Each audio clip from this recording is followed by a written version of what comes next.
Αγαπητοί φίλοι και φίλες, καλησπέρα σας από την Αθήνα και καλώς ήρθατε στο 44ο επεισόδιο της σειράς Γεωπολιτικές εξελίξεις. Απόψε θα συνεχίσουμε με την αποτίμηση της στρατιωτικής σύγκρουσης στην περιοχή του Ναγκόρνο Καραμπάχ.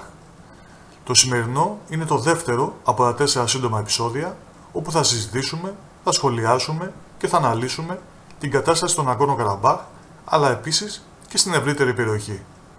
Απόψε, στο πρώτο μέρος του επεισοδίου, θα δούμε τις στρατιωτικές κινήσεις που αναφέρεται ότι πραγματοποιήθηκαν κατά τη διάρκεια αυτής της σύγκρουσης και στο δεύτερο μέρος θα συνεχίσουμε με το αξιόλογο άρθρο του αντιστράτηγου αναποστρατεία κ. Κωνσταντίνου Λουκόπουλου στην ιδιοσιογραφική ιστοσελίδα liberal.gr. Να πούμε επίσης ότι θα χρησιμοποιήσουμε και έναν αναλυτικό χάρτη από τη Wikipedia που δημιουργήθηκε με βάση τα στοιχεία της 9ης Νοεμβρίου, όπως επίσης και πολλές πληροφορίες από την εν λόγω ιστοσελίδα αλλά και από άλλες πηγές στο διαδίκτυο και γενικά στα μέσα ενημέρωσης. Πάμε λοιπόν να ξεκινήσουμε.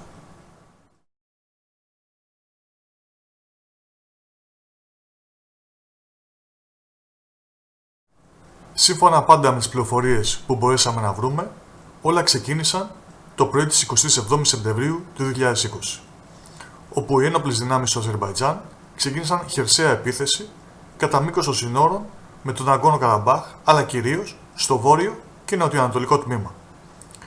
Αυτές οι δυνάμεις περιλάμβαναν τεθωρακισμένα οχήματα, δηλαδή tanks, θωρακισμένα οχήματα και υποστηρίχτηκαν από βολές του πυροβολικού αλλά και από drones. Στην αρχή, οι δυνάμεις του Αρτσάχ, οι αρμενικές δυνάμεις, λόγω της σφοδρότητας της επίθεσης, υποχώρησαν από την πρώτη γραμμή άμυνας, αλλά όπως αναφέρεται και όπως μπορέσαμε να δούμε όλοι σε βίντεο που δημοσιοποιήθηκαν στα μέσα ενημέρωσης, κάνοντας χρήση αντιαρματικών όπλων, αλλά και με τη βοήθεια του πυροβολικού, προκάλεσαν σημαντικές απώλειες σε πολλά αζέρικα τεθωρακισμένα και θωρακισμένα οχήματα. Έτσι, παρά τη σφοδρότητα της επίθεσης των Αζέρων, η άμυνα του Αρτσάχ υπήρξε ικανοποιητική και τις 3 πρώτες ημέρες το εδαφικό κέρδος για τους Αζέρους στο βόρειο και νοτιοανατολικό τμήμα ήταν πολύ μικρό, σύμφωνα με αυτό που ίσως περίμενε το Αζερμπαϊτζάν. Αυτό όμως που είχε κάνει ήδη τη διαφορά τις 3 πρώτες ημέρες ήταν η χρήση των τουρκικών drones από το Αζερμπαϊτζάν, όπου κατάφεραν να καταστρέψουν 13 συστήματα αντιαεροπορικών πυράβλων μικρής εμβέλειας. Και αυτά τα βίντεο δόθησαν στη δημοσιότητα, αλλά αυτό γύρισε εναντίον του Αζερμπαϊτζάν, αφού ξεκίνησε μια προσπάθεια από ξένα κράτη, όπως ο Καναδάς, να μην παραχωρείται τεχνολογικό υλικό που χρησιμοποιείται για την κατασκευή αυτών των drones, τα οποία με τη σειρά τους χρησιμοποιούνται σε στρατιωτικές συγκρούσεις. Και έτσι είχαμε το εμπάργκο του Καναδά προς την Τουρκία. Προχωράμε. Τις επόμενες 3 ημέρες, οι δύο πλευρές αντάλλαξαν πυρά από σταθερές οχυρωμένες θέσεις, κυρίως με βολές πυροβολικού. Στο βόρειο τμήμα υπήρξε αντεπίθεση των αρμενικών δυνάμεων και κατάφεραν να κερδίσουν κάποια από τα εδάφη που είχαν απολέσει τις πρώτες ημέρες. Η κυριότερη αντεπίθεση των αρμενικών δυνάμεων πραγματοποιήθηκε την 4η ημέρα, αλλά επέστησαν βαριές απώλειες, καθότι οι δυνάμεις αναγκάστηκαν να εκτεθούν σε ανοιχτό χώρο, όπου εκτός των πυρών που δέχθηκαν από πυροβόλα όπλα, τους επιτέθηκαν και τα drones, τα οποία χρησιμοποιήθηκαν και ως αναγνωριστικά, δίνοντας το στίγμα τους στις δυνάμεις πυροβολικού των Αζέρων. Έτσι, αυτή η αντεπίθεση δεν είχε κάποιο θετικό αποτέλεσμα για τους Αρμένιους. Την 6η ημέρα άρχισαν οι επιθέσεις εναντίον των υποδομών και των δύο πλευρών με πυράβλους και ρουκέτες. Το Αζερμπαϊτζάν επιτέθηκε με ρουκέτες ακόμη και στην πρωτεύουσα του Αρτσάχ, το Στεπανακέρτ. Κατέστρεψε με πυράβλους μια γέφυρα που ένωνε το Αρτσάχ με την Αρμενία. Ενώ οι αρμενικές δυνάμεις του Αρτσάχ επιτέθηκαν 4 φορές εναντίον της πόλης Γκάντζα και συγκεκριμένα εναντίον του αεροδρομίου της. Σε αυτό το σημείο να επισημάνουμε ότι υπήρξαν δορυφορικές φωτογραφίες που έδειχναν πιθανόν τουρκικά αεροσκάφη τύπου F-16 να είναι σταθερωμένα στο συγκεκριμένο αεροδρόμιο. Προχωράμε. Το πρωί της 7ης ημέρας, οι δυνάμεις του Αζερμπαϊτζάν, οι οποίες αποτελούνταν από το 1ο, 2ο και 3ο σώμα στρατού, αλλά επίσης και από εφεδρείες του 4ου σώματος, πραγματοποίησαν μεγάλη επίθεση στο βόρειο τμήμα, όπου κατάφεραν να προωθηθούν και να κερδίσουν κάποια εδάφη, αλλά και αυτή η επίθεση σταμάτησε. Κόλλησε. Έτσι δόθηκε προτεραιότητα στο νότιο τμήμα, όπου η μορφολογία του εδάφους είναι διαφορετική. Δεν είναι ορεινή, αποτελείται κυρίως από πεδιάδες και είναι και αραιοκατοικημένη. Εκεί οι δυνάμεις του Αζερμπαϊτζάν έχοντας βάλει ως στόχο τους να φτάσουν στο Τζιμπραήλ και στο Φουζούλι, κατάφεραν να σπάσουν τις γραμμές άμυνας των Αρμενίων για να καταλάβουν περισσότερα εδάφη, αλλά και πάλι η επίθεση σταμάτησε, όπως και στο βόρειο τμήμα. Σε αυτό το σημείο σταματάμε και διαβάζουμε. Μετά τον βομβαρδισμό του Χοτζάβεντ, οι αρχές του Αρτσάχ άρχισαν να κινητοποιούν πολίτες. Στις 10 Οκτωβρίου του 2020, η Ρωσία ανέφερε ότι τόσο η Αρμενία όσο και το Αζερμπαϊτζάν συμφώνησαν για ανθρωπιστική κατάπαυση του πυρός μετά από 10 ώρες συνομιλίων στη Μόσχα και ανακοίνωσαν ότι και οι δύο θα εισέλθουν σε ουσιαστικές συνομιλίες. Μετά την κήρυξη της κατάπαυσης του πυρός, ο πρόεδρος του Αρτσάχ παραδέχτηκε ότι το Αζερμπαϊτζάν είχε επιτύχει να μεταφέρει το μέτωπο των συγκρούσεων βαθιά μέσα στο έδαφος του Αρτσάχ. Ο Αρμένος Πρωθυπουργός ανακοίνωσε ότι οι αρμενικές δυνάμεις είχαν πραγματοποιήσει μερική υποχώρηση. Και σε αυτό το σημείο, όπως μπορούμε να δούμε, είχε αρχίσει ήδη η αντίστροφη μέτρηση για την ήττα των αρμενικών δυνάμεων του Αρτσάχ. Συνεχίζουμε να διαβάζουμε. Η εκεχηρία κατέρευσε γρήγορα και η πρόθεση των δυνάμεων του Αζερμπαϊτζάν συνεχίστηκε. Μέσα σε λίγες ημέρες, το Αζερμπαϊτζάν ανακοίνωσε την κατάληψη δεκάδων χωριών στο νότιο μέτωπο. Αγνοήθηκε επίσης μια δεύτερη απόπειρα κατάπαυσης του πυρός τα μεσάνυχτα της 17ης Οκτωβρίου του 2020. Το Αζερμπαϊτζάν ανακοίνωσε την κατάληψη του Τζιμπραήλ στις 9 Οκτωβρίου 2020 και του Φουζούλι στις 19 Οκτωβρίου του 2020. Τα στρατεύματα του Αζερμπαϊτζάν κατέλαβαν επίσης το φράγμα Χόντα Αφάριν και τις γέφυρες Χόντα Αφάριν. Το Αζερμπαϊτζάν ανακοίνωσε ότι η συνοριακή περιοχή με το Ιράν ήταν πλήρως εξασφαλισμένη με την κατάληψη του Ακμπέντ στις 22 Οκτωβρίου του 2020.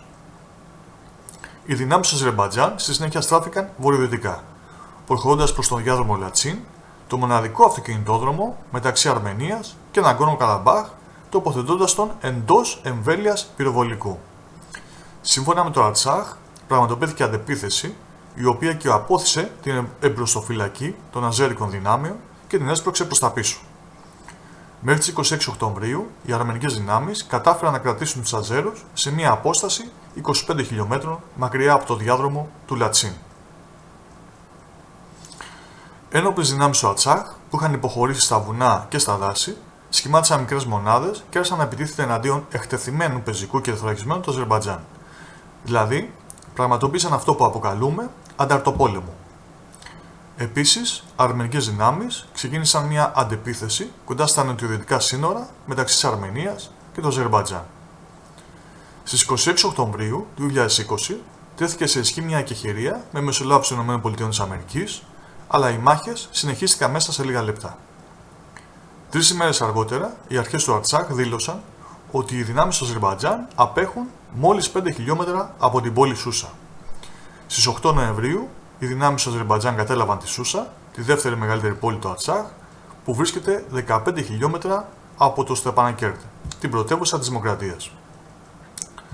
Στις 9 Νοεμβρίου, η Αρμενία συνδικολόγησε. Υπέγραψε μια οδυνηρή, όπως την αποκάλεσε ο Αρμένιος Πρωθυπουργός, συμφωνία κατάπαυσης του πυρός. Στις 10 Νοεμβρίου ξεκίνησε να τίθεται σε ισχύ αυτή η συμφωνία. Αυτά ως προς τα γεγονότα. Σε επόμενο επεισόδιο θα αναφέρουμε τι λένε πολιτικοί και στρατιωτικοί αναλυτές, ό,τι συνέβη και θα επισέλθουμε σε περισσότερες λεπτομέρειες. Τώρα θα συνεχίσουμε με το πολύ ενδιαφέρον άρθρο του αντιστράτηγου αναποστρατεία του κ. Κωνσταντίνου Λουκόπουλου στην ειδησιογραφική ιστοσελίδα liberal.gr.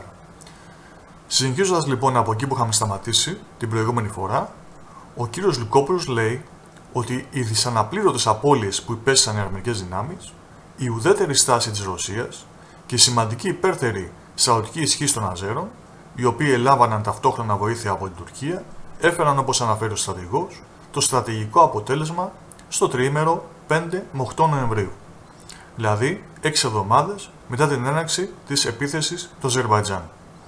Και ο στρατηγός αναφέρει τις δύο προωθήσεις, εσοχές όπως αναφέρει, που μπόρεσαν να επιτύχουν οι δυνάμεις των Αζέρων και να φτάσουν στην πόλη Σούσα, αλλά και να ελέγξουν το διάδρομο Λατσίν που ενώνει την Αρμενία με τον Ναγκόρνο Καραμπάχ.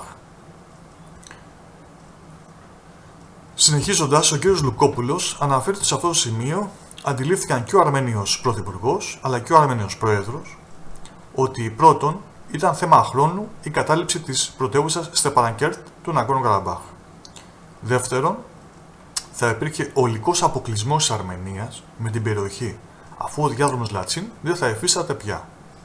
Θα ήταν υπό κυριαρχία των Αζέρων.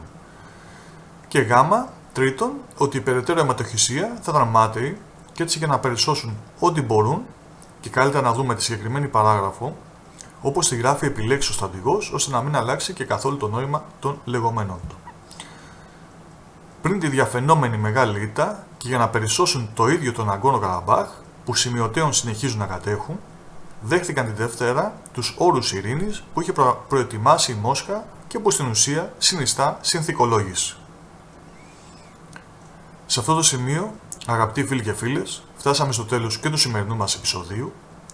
Θα συνεχίσουμε την επόμενη Παρασκευή με το τρίτο μέρος, όπου θα δούμε τι λένε κάποιοι στρατιωτικοί και γεωπολιτικοί αναλυτές, ότι συνέβη, και υπέστη η Αρμενία αυτή την ήττα, και φυσικά θα συνεχίσουμε και με το άρθρο του Αντιστράτηγου Αναποστρατεία του κ. Κωνσταντίνου Λουκόπουλου.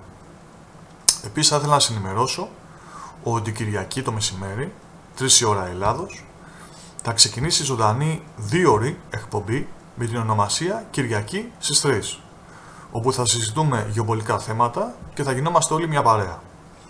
Μια παρέα που θα αποτελείται από φίλους και φίλες από όλο τον κόσμο. Μπορεί στη Μελβούρνη να είναι 12 τα μεσάνυχτα, στη Νέα Υόρκη να είναι 8 το πρωί, αλλά πιστεύω ότι θα καταφέρουμε να βρεθούμε.